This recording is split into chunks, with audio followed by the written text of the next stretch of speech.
அனைவருக்கும் இனிய வணக்கம். நான் உங்கள் மதுரை ராமகிருஷ்ணன். சார், வாழ்க்கையில் எதிர்காலத்தை பற்றி பயந்து கொண்டே இருப்பவன் சிறுவனாக இருக்கிறான், நிகழ்காலத்தில் வாழ்ந்து கொண்டிருப்பவனே இளமையாக இருக்கிறான்னு சொல்லுவாங்க. அல்லது இறந்த காலத்தை பற்றி பேசிக் கொண்டிருப்பவர்கள் முதுமையை நோக்கி போய்கொண்டிருக்கிறார்கள், நிகழ்காலத்தை கொண்டாடுபவர்களே இளமையாக இருக்கிறார்கள். இந்த இளமைனா என்னப்பான்னா, ஒரு விறகு வெட்டி ஒரு முதலாளிகிட்ட வேலைக்கு போறாரு. முதல் நாள் போகும்போதே 15 மரத்தை வெட்டுறாரு சார். 15 மரம் வெட்டுறாரு. 5 வருஷம் ஆகுது. இப்போ முதலாளி வந்து பார்க்குறாரு, 2-3 மரம் கூட அவரால் வெட்ட முடியல. இப்போ முதலாளி கேட்குறாரு, என்னப்பா முதல் நாளே நீ வந்து 15 மரம் வெட்டின, இப்போ 2-3 மரம் கூட உன்னால் வெட்ட முடியலையே, என்ன காரணம்னா? அவர் சொன்னார், தெரியல யசமா, நான் காலையில் எப்படியும் அதே நேரத்துக்கு தான் வர்றேன், சாயந்தரம் அதே நேரத்துக்கு தான் போகிறேன். அப்போ என்ன உழைப்பு போட்டேன்னா அதோட 2 மடங்கு 3 மடங்கு அதிகமான உழைப்பும் போடுறேன். ஆனாலும் என்னால் ஒரு 2-3 மரத்துக்கு மேலே வெட்ட முடியல யசமா, என்னன்னே தெரியலன்னு.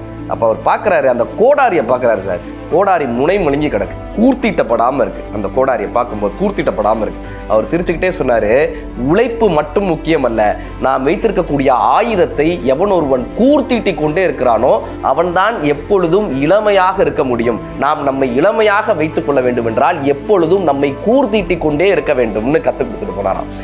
கார்ல் மார்க்ஸ் இறந்த போது அவருடைய நண்பர் ஏங்கல்ஸ் சொல்கிறார், என் நண்பன் காலை 10 மணிக்கு சிந்திப்பதை நிறுத்தி கொண்டான்னார்கள். எவன் ஒருவன் சிந்திப்பதை நிறுத்தி கொள்கிறானோ அவன் அன்றைக்கே இறப்பை நோக்கி செல்கிறான்னு அர்த்தம். சார், பெர்னாட் ஷா சொல்றாரு, சிலர் எப்போதோ இறந்து விடுகிறார்கள், சிலர் காலம் கழித்து புதைக்கப்படுகிறார்கள்.